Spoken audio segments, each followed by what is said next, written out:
വയനാട് മാനന്തവാടിയിൽ ആദിവാസി യുവാവിനെ വിനോദസഞ്ചാരികൾ റോഡിലൂടെ വലിച്ചിഴച്ചു.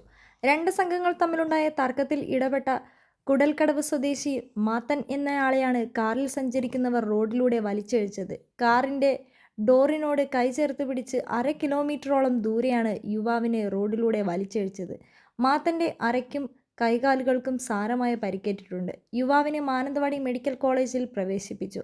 സംഭവത്തിൽ പോലീസ് വധശ്രമത്തിന് കേസെടുത്തു. ആദിവാസി യുവാവിനെ വലിച്ചിഴച്ച കാർ കണ്ടെത്തിയിട്ടില്ല.